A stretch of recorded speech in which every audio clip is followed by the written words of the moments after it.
하나님의 무한성 일부, 불가해성, 자존성, 무한대성. 우리는 어떤 크고 웅장한 것을 만났을 때 우리 자신이 그것 앞에서 낮아지고 그것에 매료되는 것을 발견한다. 높이 솟은 산들, 엄청난 양의 물이 우레소리를 내며 떨어지는 폭포들, 깊은 협곡들, 검푸른 망망대해들은 우리가 얼마나 왜소한 존재인지를 일깨워준다. 또한 그것들은 창조주의 위대하심도 증언해준다. 다윗은 밤하늘을 올려다보면서 하나님의 창조하신 달과 별들을 응시하고서는 사람이 무엇이기에 주께서 그를 생각하시며 인자가 무엇이기에 주께서 그를 돌보시나이까 라고 소리쳤다. 하나님의 영광은 하늘들 위에 있다. 이것은 하나님은 우리가 이 우주에서 알고 있는 어떤 것보다도 더 크시다는 것을 의미한다. 하나님에 대한 하나의 고전적인 신학적 설명은 하나님은 지존자시라는 것이다. 하나님보다 더 큰 존재는 있을 수 없기 때문이다. 히브리서 6장 13절에서는 하나님이 아브라함에게 약속하실 때 가리켜 맹세할 자가 자기보다 더 큰 이가 없으므로 자기를 가리켜 맹세하여 라고 말한다. 사람들은 자신의 말에 신뢰성을 더하기 위해 맹세할 때 자기보다 더 큰 존재를 걸고 맹세한다. 하지만 하나님은 엄숙한 맹세로서 자신의 약속이 틀림없음을 확증해 주실 때 이것은 하나님이 우리를 긍휼히 여기셔서 자기를 지극히 낮추시고서 자기 백성에게 자신의 뜻이 변하지 않을 것임을 보증해 주는 행위다. 자기 자신을 걸고서 맹세하실 수밖에 없으셨는데 이것은 하나님보다 더 큰 자는 존재하지 않기 때문이었다. 하나님이 가장 크신 분인 것은 하나님이 유일하신 창조주시라는 사실에서 비롯된다. 하나님이 창조하신 모든 것은 절대적으로 하나님보다 열등할 수밖에 없기 때문이다. 하나님에 비하면 천사들은 단지 종들에 불과하고 하늘들은 낡아서 버려지는 의복과 같다. 이 장에서 우리는 먼저 하나님의 무한성이라는 개념을 소개하고 그런 후에 하나님의 무한성을 우리의 이해, 불가해성, 하나님 자신의 존재, 스스로 존재하심과 충족성, 공간, 무한대성과 어디에나 계심과 관련해 살펴보겠다. 다음 장에서는 시간과 관련한 하나님의 무한성, 영원성을 살펴보겠다. 다음으로는 보론을 통해 시간 및 영원성과 관련한 특별한 문제를 살펴보겠다. 하나님의 무한성에 대한 서론. 사람들은 하나님이 최고로 크시다는 것을 나타내기 위해 무한성이라는 단어를 사용한다. 하나님은 우리의 지성이 적어도 부정의 방식을 사용해 하나님의 무한성을 인식할 수 있게 하셨다. 우리는 유한하지만 하나님은 유한하지 않으시다.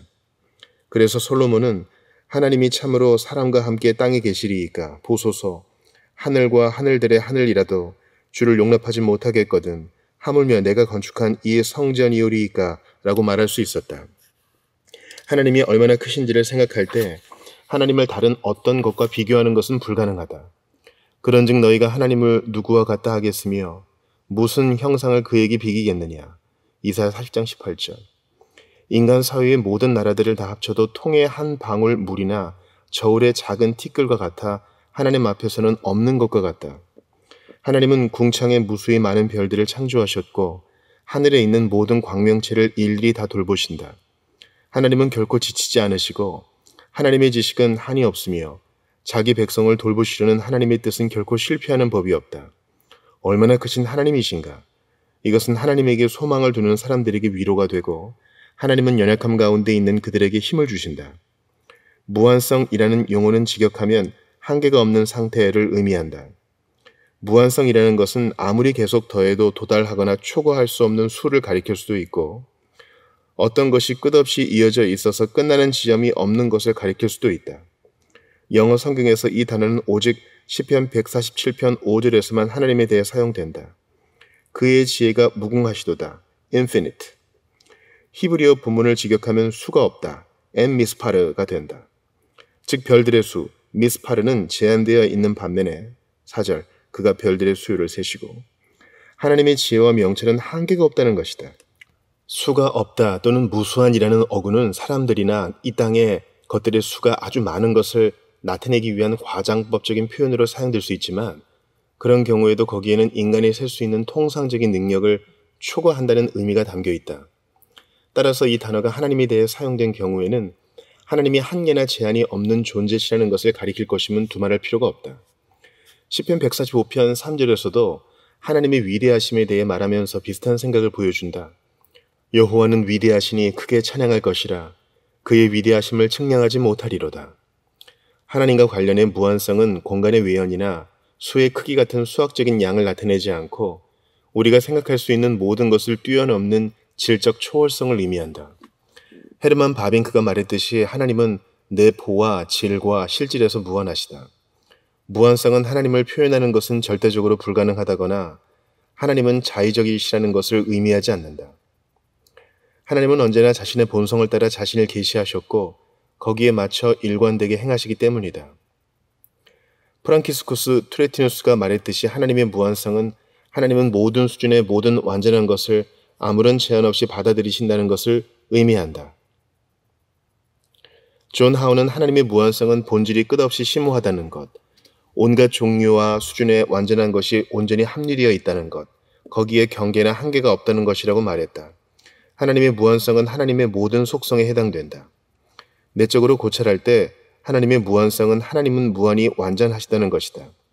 에드워드 레이는 하나님 안에는 모든 한도와 수준, 아니 우리가 생각할 수 있는 모든 수준을 뛰어넘는 모든 선한 것들이 모든 온전한 완전함으로 존재한다고 썼다. 외적으로 고찰할 때 하나님의 무한성은 하나님은 창조된 질서에 의한 모든 제한으로부터 자유로우시다는 것이다. 어떤 사람들은 하나님의 무한성에 대한 교리는 헬라의 철학 사상이 기독교로 침투한 것을 보여주는 한 예라는 반론을 제기할지도 모르겠다. 이 반론에 대한 우리의 대답은 헬라니즘 사상은 흔히 신을 제한적인 존재로 생각했다는 것이다. 플라톤은 이 세계는 조물주, 데미우르고스가 만들었는데 그 조물주는 영원한 형상, 이데아들의 질서와 그 질서에 의해 만들어졌지만 창조된 것은 아닌 영원한 진료의 무질서에 의해 제한을 받는 존재였다고 생각했다. 또한 정통 신학자들은 무한하신 여호와에 대해 말할 때 실제로 무한한 존재는 있을 수 없다고 한 아리스토텔레스의 논거를 하나님에게 적용할 수 없음을 논증했다. 죄인들이 하나님의 무한성을 좋아하지 않는 데는 철학적인 고려 외에도 좀 더 실천적인 이유가 있는데 그것은 이 교리가 인간을 낮추기 때문이다. 토마스 와스는 해가 뜨면 별들이 사라지듯이 무한한 위엄이 빛을 발하면 인간은 움츠러들어 아무것도 아니게 되고 만다고 말했다. 인간의 타락 이래로 사람들은 하나님의 무한한 영광을 자신들이 신성을 부여한 유한한 것들로 대체해왔다. 그런 신들은 사람들에게 매우 친밀한 것일 수는 있지만 예배를 받을 만한 것은 전혀 아니다.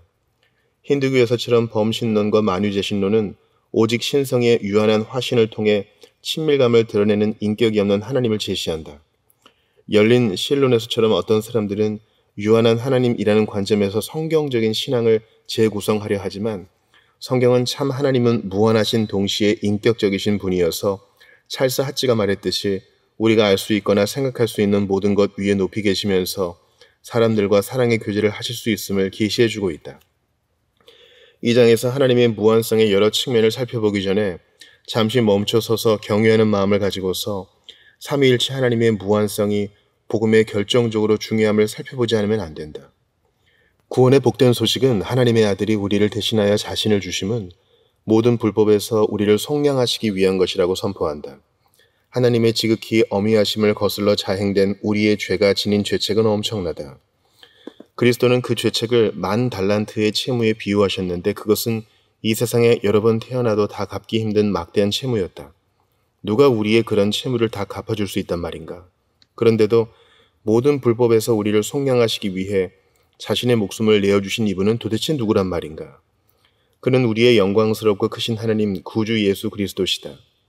십자가 위에서 죽으신 분은 다름 아닌 무한하신 하나님이셨다. 사망은 오직 그리스도의 인성만을 주관할 수 있었지만 성육신하신 여호와의 무한한 가치로 말미암아 그리스도의 속죄 사역은 무한한 가치를 지니게 되었다. 따라서 모든 민족의 무수히 많은 사람, 심지어 죄인 중의 괴수조차도 그리스도의 피로 말미암아 속량함을 받을 수 있었다는 것을 우리는 확신할 수 있다. 무한하신 구속주를 우리에게 보내주신 하나님을 찬송하라. 불가해성, 우리의 이해와 관련한 무한성. 다시 시편 145편 3절로 돌아가 보자. 여호와는 위대하시니 크게 찬양할 것이라. 그의 위대하심을 측량하지 못하리로다. 세뮤얼 윌러드는 이 절이 하나님의 무한성, 즉 아무 제한이 없고 측량할 수 없는 하나님의 완전하신 것들을 선포하고 있다고 말했다. 측량하지 못하리로다로 번역된 히브리어 어구 엔 케케르는 찾을 수 없거나 셀 수 없거나 온전히 살필 수 없음을 의미한다. 찬송 받으실 만한 하나님의 가치는 우리가 생각하거나 상상할 수 있는 모든 것을 훨씬 뛰어넘는다. 하나님의 영화로운 이름은 모든 송축이나 찬양 위에 높이 있다. 따라서 우리는 하나님을 찬송할 때 우리의 말에 제한된 의미를 뛰어넘어 결코 도달할 수 없는 하나님을 향하여 나아가야 한다. 그렇게 하더라도 우리는 하늘을 만지려 하는 어린아이처럼 하나님에게 도달할 수 없을 것이지만 그래도 그 방향만은 올바른 게 될 것이기 때문이다. 하나님의 불가해성은 우리의 이해와 관련해 하나님의 무한성을 가리키는 말이다. 우리가 하나님을 아는 것은 하나님이 자신을 아시는 것과 동일하지 않고 하나님의 형상을 따라 창조된 자들이 지닐 수 있는 유한하고 유비적인 지식일 뿐이다.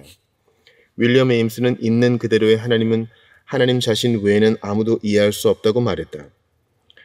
하나님의 불가해성은 우리가 유한한 신을 완전히 다 알게 되었을 때보다 우리 속에서 더 큰 찬양을 불러일으킨다.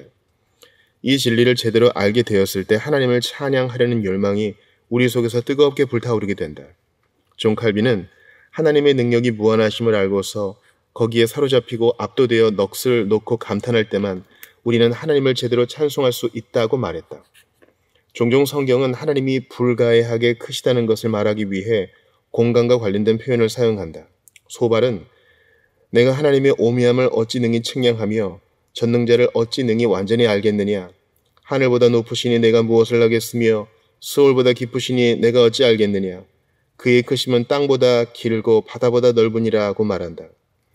바울은 그리스도 안에 있는 하나님의 충만하심은 지식에 넘치는 것임을 인정하면서도 성도들로 하여금 그 너비와 길이와 높이와 깊이가 어떠함을 알게 해달라고 기도했다. 바울은 측량할 수 없는 그리스도의 풍성함에 대해 말했다.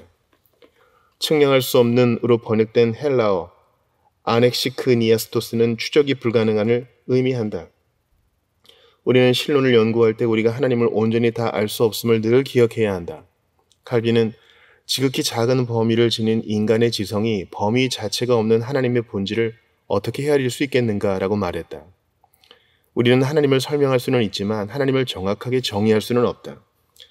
아타나시우스가 말했듯이 성경은 인간의 이해를 뛰어넘는 것을 인간의 관점에서 말하므로 우리는 하나님의 무제한적인 존재에 합당한 방식으로 개념을 하나님에게 적용한다. 중세의 한 전설에 따르면 아우구스티누스는 어느 날 삼위일체를 묵상하면서 해변을 거닐다가 작은 조개 껍데기로 바닷물을 퍼내는 소년을 보았다. 그 소년은 자기가 바닷물을 다 퍼낼 것이라고 말했고 이 유쾌해진 신학자는 조개 껍데기로 그렇게 하는 것은 불가능하다고 말해주었다. 그 순간 그는 하나님의 무한성을 자신의 유한한 지성으로 이해하려 하는 게 얼마나 터무니없는 것인지를 깨달았다. 하나님의 불가해성은 우리가 하나님에 대한 진리를 알려면 우리 지성이 하나님 말씀에 전적으로 복종해야 함을 우리에게 가르쳐준다. 오직 하나님의 영만이 하나님의 깊은 것을 알 수 있고 하나님은 성령의 감동을 따라 기록된 말씀 안에 그 진리를 우리를 위해 계시해 놓으셨다. 포아티에의 힐라리우스는 이렇게 말한다. 우리가 하나님의 것들을 말하려 한다면 우리는 하나님만이 우리 자신을 온전히 아신다는 것을 전제하고서 겸손히 경외하는 마음으로 하나님 말씀에 복종해야 한다. 왜냐하면 우리가 하나님 자신의 말씀을 통해서만 하나님을 알 수 있다면 하나님만이 자기 자신에 대해 합당한 증언을 하실 수 있는 분이기 때문이다. 성경의 가르침 또는 기독교 신앙 자체가 우리의 이해를 뛰어넘는 것이므로 우리가 그 가르침이나 신앙을 버려야 하는 것은 결코 아니다.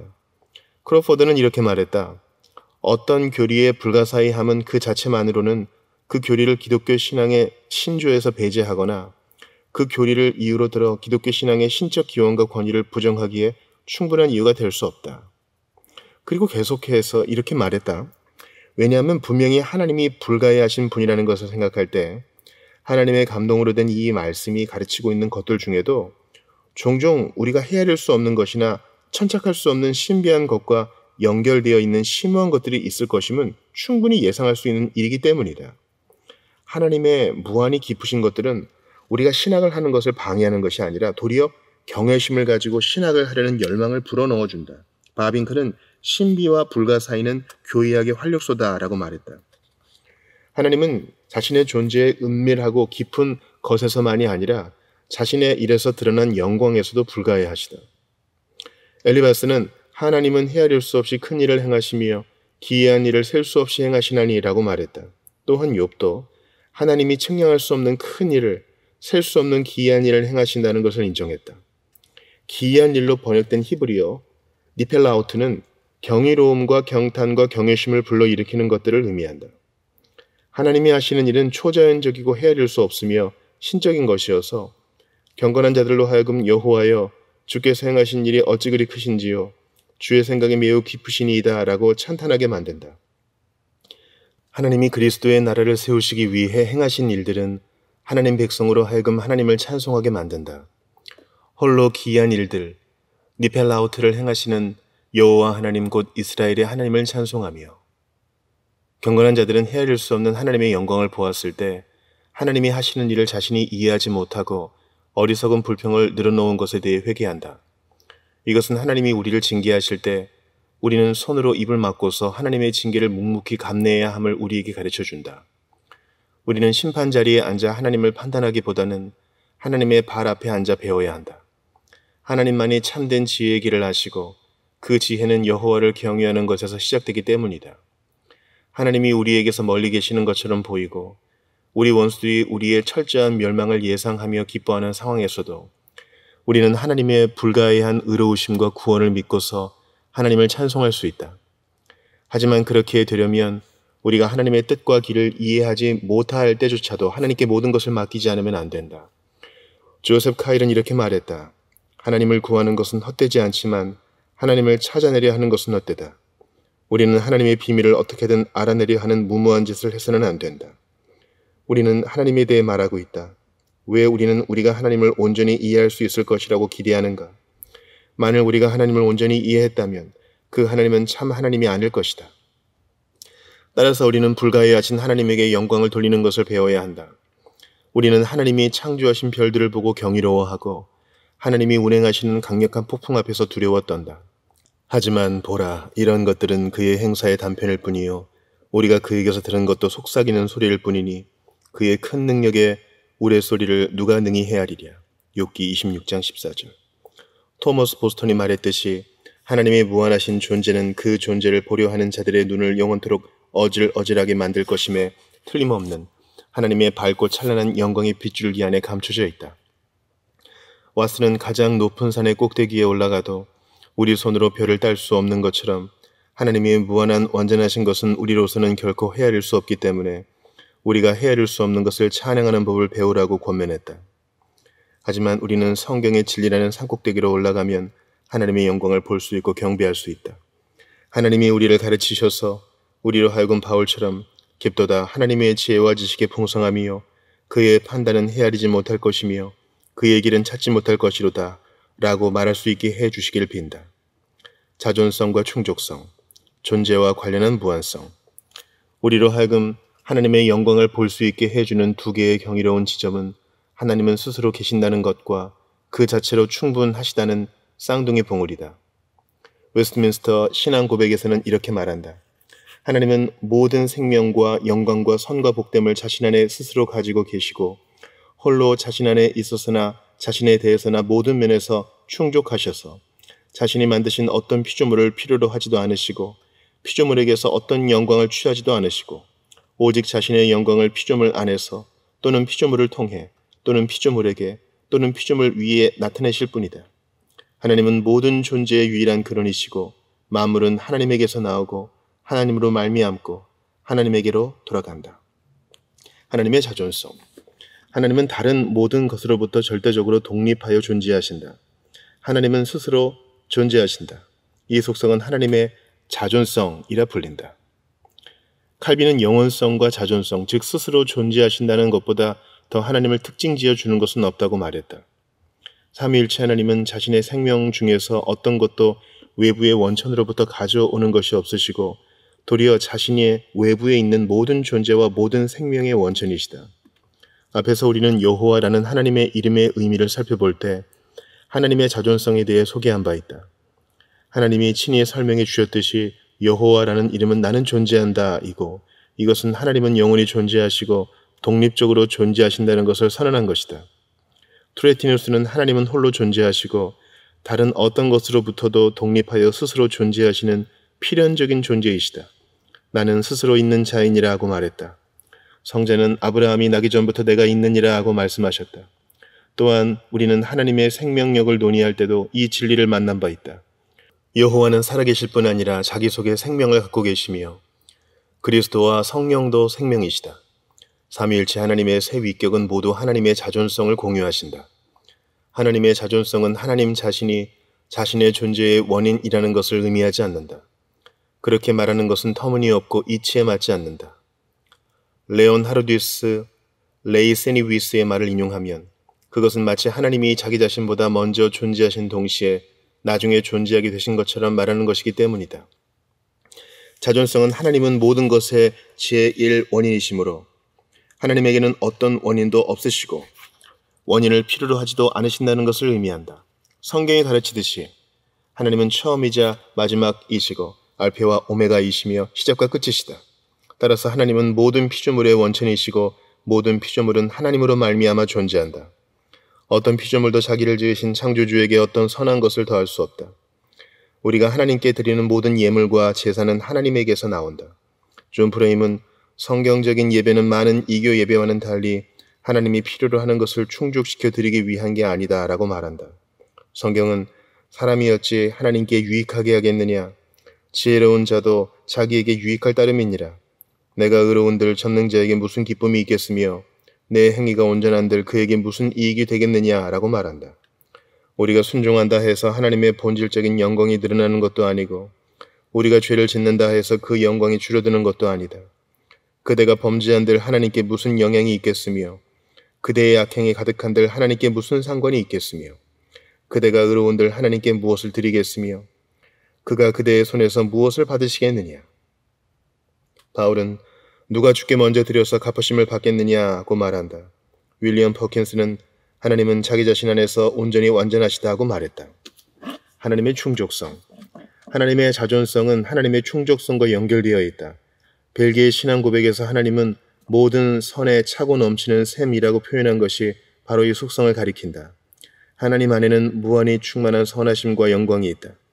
윌러드는 하나님의 충족성은 하나님의 신적인 충만성이고 이것으로 말미암아 하나님은 자신의 모든 목적을 이루시기에 충분한 것들을 자기 자신 안에 가지고 계시는데 거기에는 하나님에게 의존되어 있는 모든 것들에게 필요한 것을 공급해 주시는 것도 포함되어 있다고 말했다.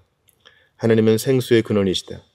하나님을 떠난 자들은 아무 열매도 맺지 못하는 불모와 죽음 가운데 거하는 반면 하나님을 의지하는 자들은 참된 생명 가운데서 많은 열매를 맺으며 살아간다. 이스라엘이 하나님의 성전을 짓기 위해 금은을 비롯한 막대한 양의 귀금속을 자원하여 예물로 드렸을 때 다윗은 성경에 나오는 하나님의 충족성에 대한 가장 아름다운 말 중 하나를 선포했다. 다윗은 그 예물과 그것을 드린 자들을 높인 게 아니라 이렇게 기도했다. 다윗이 온 회중 앞에서 여호와를 송축하여 이르되 우리 조상 이스라엘의 하나님 여호와여 주는 영원부터 영원까지 송축을 받으시옵소서. 여호와여 위대하심과 권능과 영광과 승리와 위엄이 다 주께 속하였사오니 천지에 있는 것이 다 주의 것이로소이다.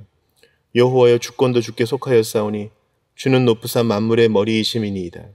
부와 귀가 주께로 말미암고 또 주는 만물의 주제가 되사 손에 권세와 능력이 있사오니 모든 사람을 크게 하심과 강하게 하심이 주의 손에 있나이다. 역대상 29장 10에서 12절. 다윗의 기도는 하나님은 자기 자신 안에 모든 것을 최고 수준에서 다 갖고 계시다는 것에 대한 장엄한 선언이다. 매튜 헨리는 이렇게 주의했다. 하나님은 찬란하고 복된 모든 것의 원천이자 중심이시다. 위대하심은 하나님의 것이다. 하나님의 위대하심은 무한대이고 불가해하다. 다른 모든 것은 하나님에 비하면 보잘것없고 아무것도 아니다. 능력은 하나님의 것이다. 하나님의 능력은 전능하고 불가항력적이다. 능력은 하나님께 속해 있고 모든 피조물의 모든 능력은 하나님에게서 나오고 하나님에게 의존되어 있다. 역대상 29장이 보여주듯이 주로서의 하나님의 지위는 하나님의 충족성의 한 측면이다. 바울은 우주와 그 가운데 있는 만물을 지으신 하나님께서는 천지의 주제시니 손으로 지은 전에 계시지 아니하시고 또 무엇이 부족한 것처럼 사람의 손으로 섬김을 받으시는 것이 아니니 이는 만민에게 생명과 호흡과 만물을 친히 주시는 이심이라고 말한다. 신이 인간의 섬김을 통해 유익을 얻고서 그 보답으로 은총을 베푼다고 말하는 종교는 참 하나님의 충족성과 하나님이 베푸시는 모든 복은 은혜로 말미암는 것임을 이해하지 못한 것이다. 창조주는 자신의 피조물과의 모든 관계에서 언제나 주시는 분이다.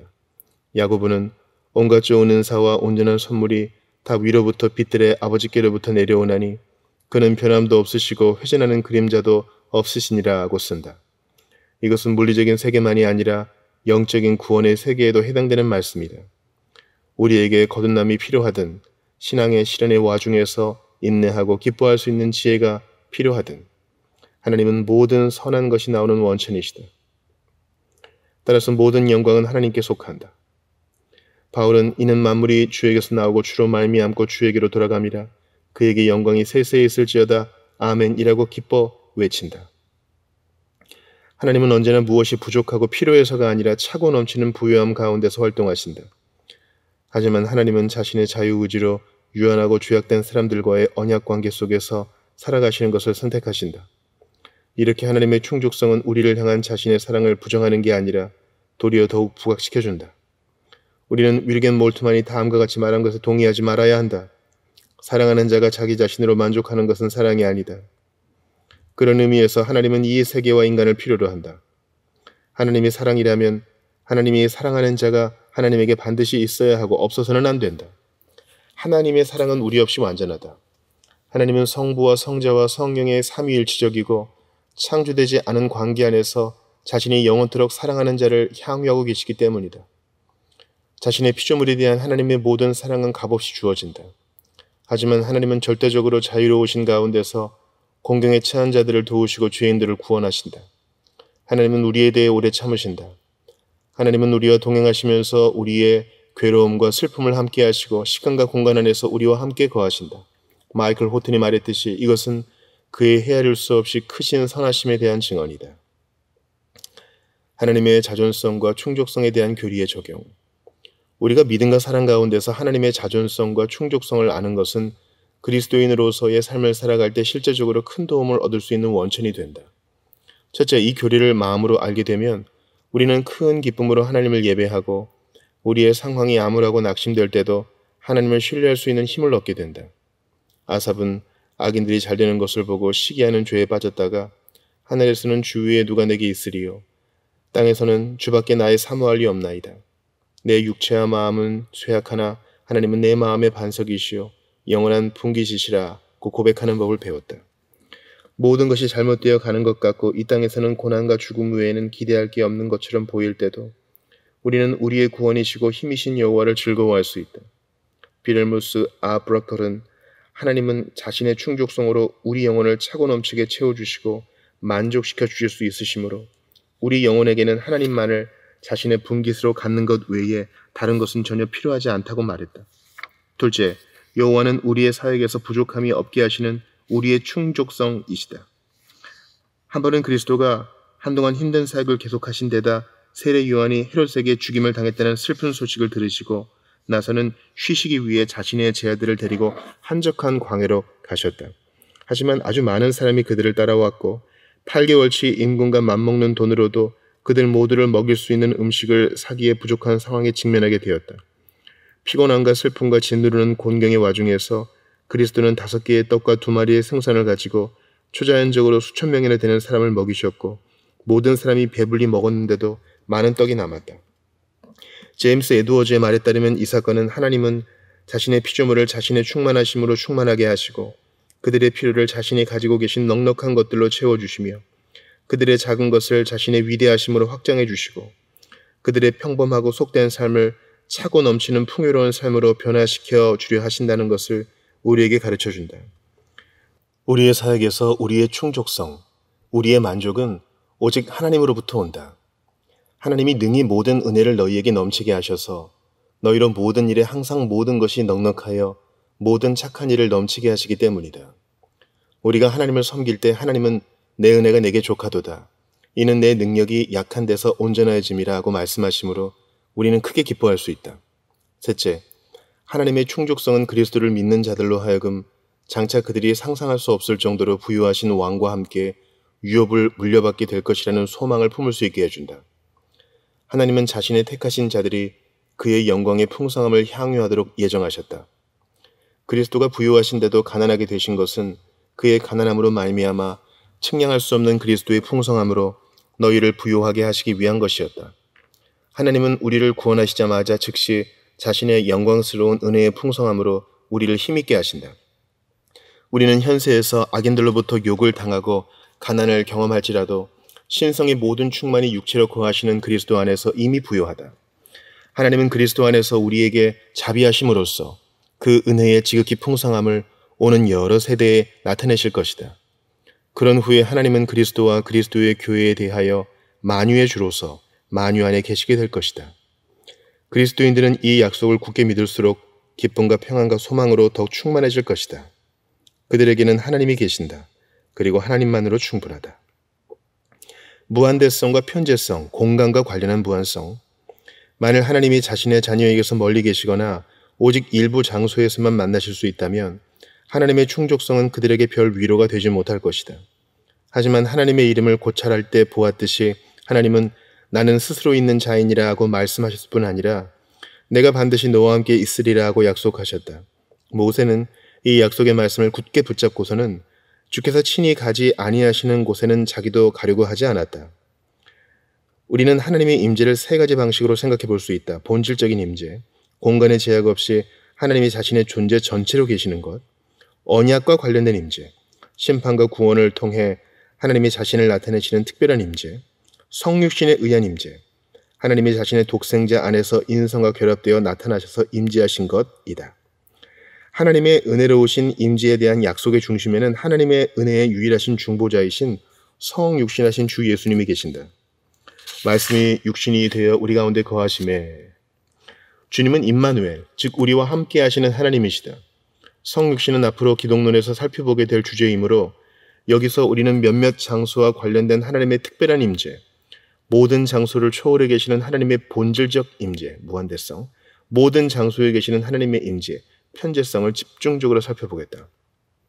하나님의 특별한 임재. 하나님의 특별한 임재는 하나님이 심판과 구원을 통해 자신의 언약을 성취하기 위해 자신의 영광을 구체적으로 나타내시는 것을 가리킨다.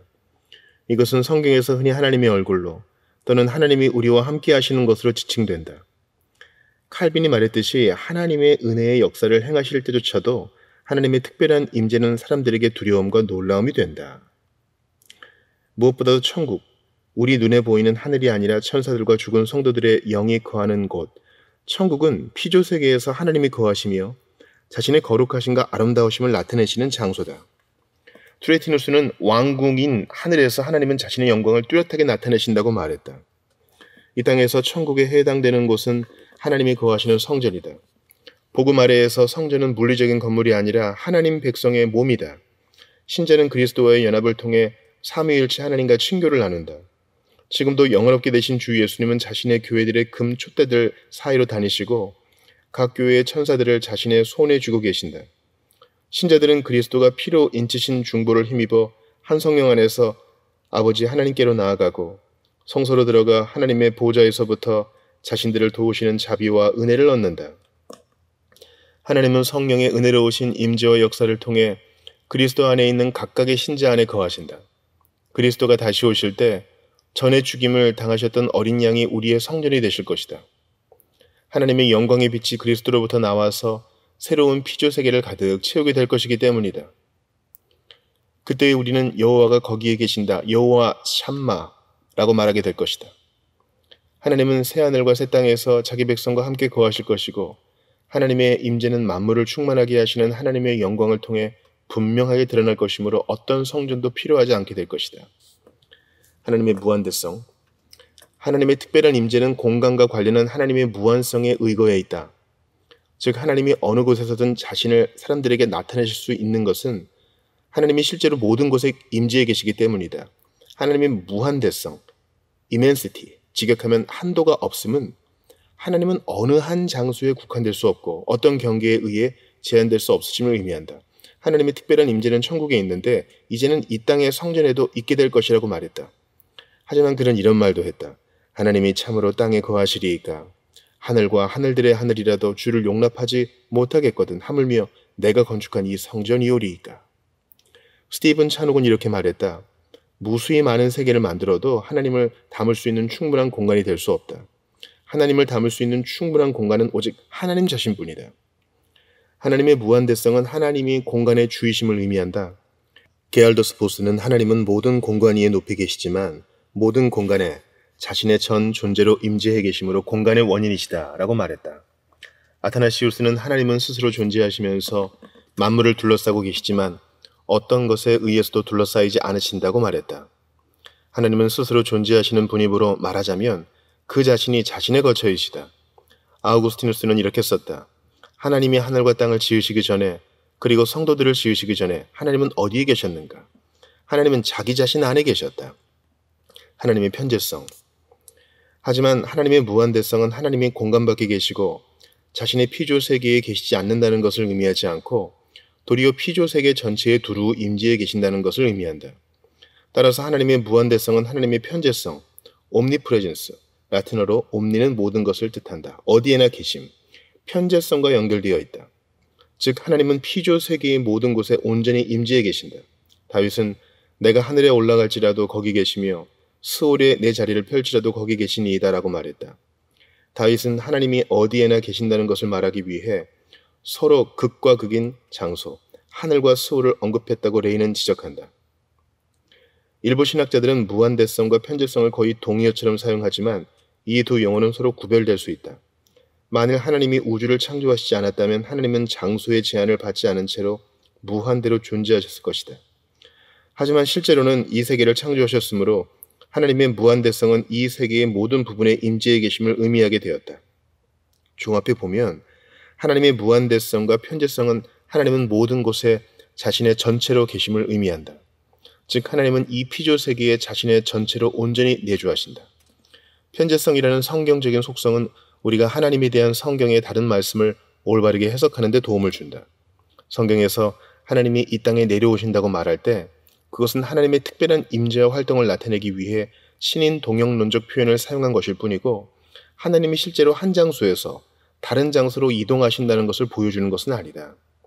성경이 우리는 하나님으로부터 멀리 있었는데 이제는 그리스도 안에 가까워졌다고 말할 때 그것은 물리적인 거리가 아니라 관계에 있어서의 거리를 가리킨다. 바빙크가 말했듯이 사람들이 물리적으로는 서로 아주 가까이 있지만 마음과 관점에서는 아주 멀리 떨어져 있을 수 있는 것처럼 말이다. 성경이 이 땅 또는 성전을 하나님의 발판이라고 말할 때 우리는 이 신인 동형론적 표현을 잘못 해석해 하나님의 일부는 하늘에 있고 일부 하나님의 발은 땅에 있다고 생각해서는 안 된다. 하나님의 존재는 공기와는 다르다. 공기가 어느 공간 전체를 채우고 있을 때 공기 중 일부는 어느 장소에 있고 또 다른 일부는 다른 장소에 있기 때문이다. 하나님의 존재의 속성 중 하나는 단순성이므로 하나님 전부가 모든 장소에 임재해 계신다. 다윗은 하나님의 지식과 능력과 신실하심과 악인에 대한 진노하심, 즉 하나님 전부가 자신과 함께 하신다고 말했다.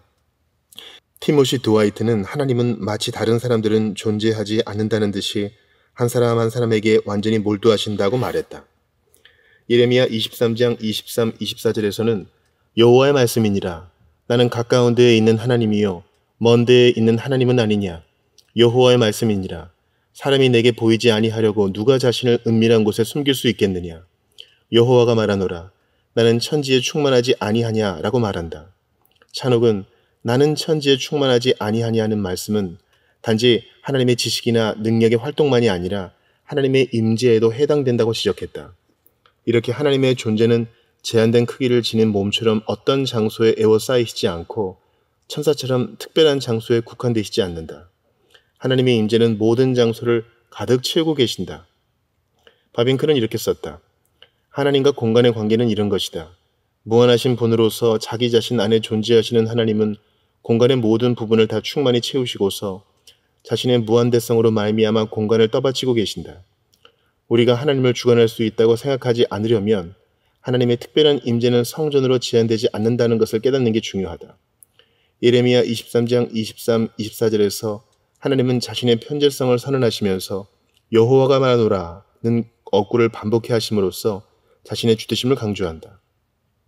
하나님이 자신의 편재성을 계시하신 것은 하나님은 주권을 지니신 주로서 구원과 심판을 통해 자신의 언약을 지키시는 분임을 이스라엘에게 상기시켜 주시기 위한 것이었다. 따라서 무한대성과 편재성은 하나님이 주이심을 보여주는 속성이다. 따라서 이 속성은 유한한 신을 자신의 피난처로 삼는 종교적인 위선에 도전한다. 하나님의 무한대성과 편재성에 대한 반론. 하나님의 무한대성과 편재성에 대한 교리에 대해 몇 가지 반론이 일반적으로 제기된다. 반론 1. 하나님이 어디에나 계신다면 모든 것이 하나님이 되어버린다. 이 반론에 대한 우리의 대답은 하나님의 편재성을 범신론과 만유재신론이라는 거짓된 가르침과 혼동해서는 안 된다는 것이다. 찰스 하찌는 어떤 것이 본성에 있어서 무한하다는 것은 다른 본성을 지닌 것들이 존재할 가능성을 배제하는 게 아니다 라고 말했다. 그래서 우리가 그를 힘입어 살며 기동하며 존재하느니라고 말하는 게 가능하다. 이것은 하나님이 하늘에 계시면서 멀리서 우리를 지켜보시다가 이 세계에서 어떤 일을 하실 때는 자신의 능력을 발휘하시는 것으로 생각하는 것은 잘못된 것임을 보여준다. 바빙크는 하나님은 멀리서 원격 조종의 형태로 일을 하시는 게 아니다라고 말했다. 하지만 성경은 하나님을 하늘이나 땅과 동일시하지 않고 우주와 그 가운데 있는 만물을 지으신 하나님께서는 천지의 주제시니라고 말한다. 하나님은 생명이시고 호흡이시며 만물이신 것이 아니라 생명과 호흡과 만물을 주시는 이시다. 인간이 하나님인 것이 아니라 열방이 하나님의 주권적인 통치에 종속되어 있다. 우리는 하나님을 금이나 은이나 돌에다 사람의 기술과 고안으로 새긴 것들과 같이 여길 것이 아니라 우상 숭배를 회개하고서 그리스도를 믿음으로 하나님께 영광을 돌려야 한다. 하나님은 예수님이 만유의 주이시자 심판자이신 것을 보여주시려고 예수님을 죽은 자 가운데서 살리신 것이기 때문이다. 반론이 하나님은 지옥에 계실 수 없으므로 어디에나 계신다고 할 수 없다. 그리스도가 장차 다시 오실 때 하나님을 알지 못하거나 그리스도의 복음을 거부한 자들은 주의 임재를 떠나서 주의 얼굴을 떠나 영원한 멸망의 형벌을 받게 될 것이다. 심판날에 그리스도는 분명히 악인들에게 내게서 떠나가라고 말씀하실 것이다. 이 반론에 대한 우리의 대답은 먼저 악인들이 하나님 나라의 기쁨과 잔치에서 배제되리라는 것에 대해서는 우리도 동의한다는 것이다. 악인들은 하나님의 은혜의 임재로부터는 차단될 것이지만 하나님의 진노의 임재의 불구덩이 속에서 영원토록 있어야 한다. 존 파인버그는 성경에서 하나님의 임재는 흔히 심판 가운데 오시는 것을 의미한다고 말한다. 그리스도를 따르지 않고 이 악한 세상을 따르는 모든 사람은 어린 양 앞에서 불과 유황으로 고난을 받게 될 것이다. 반론 3. 역겹도록 더러운 곳이나 극악무도한 죄가 자행되고 있는 곳에 하나님이 임재해 계신다고 보는 것은 합당하지 않다. 하지만 하나님은 무한하신 영으로서 어디에나 계신다. 햇빛이 시궁창에 비친다고 해서 오염되는 게 아닌 것과 마찬가지로 하나님은 물리적인 더러움에 의해 오염되시지 않는다. 더러운 도덕적인 악이 일어나는 곳에서 하나님은 그 죄에 참여하는 방식으로 임재해 계시는 것도 아니고 그 죄를 보심으로써 유혹을 받으시지도 않는다. 도리어 하나님은 자신의 의로우심과 그런 가증스러운 일에 대한 진노하심, 그리고 자신의 사랑을 이루기 위한 목적에 악을 사용하려 하시는 자신의 주권적인 선하심 가운데서 거기에 임재해 계신다. 하나님의 무한대성과 편재성에 대한 교리의 실천적 적용. 우리가 어디에 가든지 거기에 하나님이 계신다는 인식이 우리 마음에 각인되어 있다면 우리 삶 속에서 경건을 깊게 하는 데 많은 도움이 될 것이다. 첫째, 하나님의 편재성은 죄를 짓지 말라고 하는 중대한 경고다. 잠언 15장 3절에서는 여호와의 눈은 어디서든지 악인과 선인을 감찰하시느니라고 말한다. 하나님은 역사 속에서 일어나는 모든 사건에 대한 목격자이시고 우리의 행위에 대해 우리에게 책임을 물으신다. 왓슨은 이렇게 말했다. 하나님이 그들의 적이시고 그들은 하나님을 피할 수 없으며 하나님에게서 도망칠 수 없다는 것은 악인들에게는 슬픈 사실이다. 왜냐하면 하나님은 어디에나 계시고 그들은 하나님의 시야에서 벗어나 있을 수도 없고 하나님이 미칠 수 없는 곳으로 갈 수도 없기 때문이다. 여호와는 그들이 파고 수올로 들어갈지라도 내 손이 거기에서 붙잡아낼 것이요 하늘로 올라갈지라도 내가 거기에서 붙잡아내릴 것이며 라고 말씀하신다. 이렇게 하나님이 사람들 앞에 늘 계시는데도 그들은 어리석게도 하나님을 무시해버린다. 잔혹이 말했듯이 사람들은 다른 사람이 보는 앞에서는 행하기를 두려워하거나 부끄러워할 짓을 하나님 앞에서는 서슴지 않고 자행한다. 둘째, 여호와의 편재성을 생각할 때 우리의 마음은 하나님을 경외하는 것으로 가득 채워져야 한다.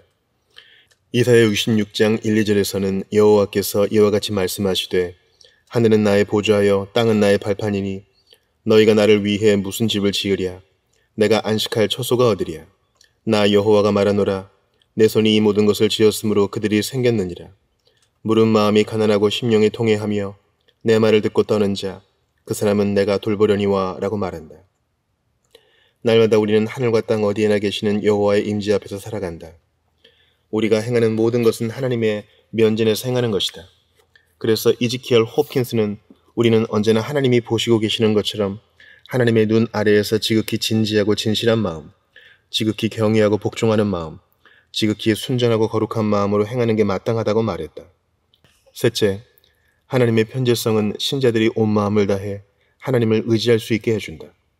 여호와의 눈은 온 땅을 두루 감찰하사 전심으로 자기에게 향하는 자들을 위해 능력을 베푸시기 때문이다. 하나님은 통회하는 자들에게 가까이 계심으로 우리는 어디에 있든지 우리 마음을 여호와께 쏟아놓을 수 있다. 하나님은 우리의 피난처시요 힘이시니 환난 중에 만날 큰 도움이시기 때문이다. 하나님 백성은 악에게 포위되어 있을 때라도 여호와가 자신들과 함께 계심으로 자신들이 아무리 큰 고통과 박해를 겪고 있다 해도 결국에는 넉넉히 이기게 해주실 것임을 믿을 수 있다. 고대 애굽의 감옥보다 물리적으로나 도덕적으로 더 괴롭고 고통스러운 것은 거의 없었을 것이지만 여호와께서 요셉과 함께 하셨다. 넷째, 하나님이 자기 백성과 함께 하신다는 사실은 우리에게 하나님과 동행할 것을 가르친다. 하나님은 우리에게 너는 내 앞에서 행하여 도덕적으로 완전하라고 명령하신다. 홉킨스는 우리가 하나님과 변함없는 친교와 교제를 유지하는 것이 어디에나 계시는 하나님을 영화롭게 하는 것이라고 말했다. 그리고 마치 너의 영혼이 내 몸 안에 있는 것처럼 하나님이 내가 어디에 있든 너와 함께 계신다는 것을 믿으라는 말을 덧붙였다. 이것은 우리로 하여금 끊임없이 기도하고 감사하도록 이끈다. 다섯째, 하나님의 편재성은 삼위일체 하나님의 은혜를 부각시킨다. 성부 하나님은 하늘에 계시면서도 자신의 모든 자녀의 가정에 닫힌 문 배후에서 그들과 함께 하셔서 그들이 믿음으로 행하는 모든 것을 은밀하게 보시고 장차 그들에게 상을 주실 것이다. 또한 성령도 어디에나 계시는 하나님이시다. 성령의 무한대성은 다윗으로 하여금 내가 주의 영을 떠나 어디로 가며 주의 앞에서 어디로 피하리이까? 내가 새벽 날개를 치며 바다 끝에 가서 거주할지라도 거기서도 주의 손이 나를 인도하시며 주의 오른손이 나를 붙드시리이다 라고 탄성을 지르게 했다. 하나님의 아들도 자신이 어디에나 계시는 하나님이심을 계시하셨다. 그리스도는 자신의 교회에게 두세 사람이 내 이름으로 모인 곳에는 나도 그들 중에 있느니라고 말씀하셨고 내가 세상 끝날까지 너희와 항상 함께 있으리라고 약속하셨다. 교회가 제자를 삼아 세례를 주고 가르치며 그들을 치리하여 교회 가운데 평안이 있게 하기 위해 애쓸 때 이것이 이 약속이 주어진 맥락이다. 주 그리스도가 그들과 함께 하신다는 것을 아는 것보다 더 소중한 것은 없다. 여섯째, 삼위일체 하나님의 편재성은 그리스도인들로 하여금 두려움이 없게 만들어줄 수 있다. 당신이 어린 양의 피로 구속함을 받고 성령이 내주하며 아버지 하나님의 자녀가 된 사람들에 속해 있다면 하나님의 편재성이라는 진리는 당신으로 하여금 하나님을 경외하는 마음을 갖게 해주고 성령의 위로를 얻게 해준다. 우리가 세상적인 두려움에 의해 지배당하는 일이 비일비재한 것은 하나님의 이 속성을 깊이 묵상하지 않기 때문이다. 시련이 닥쳐올 때마다 여호와가 주신 다음과 같은 약속에 귀 기울이라. 두려워하지 말라. 내가 너와 함께함이라. 놀라지 말라. 나는 내 하나님이 됨이라. 내가 너를 굳세게 하리라. 참으로 너를 도와주리라.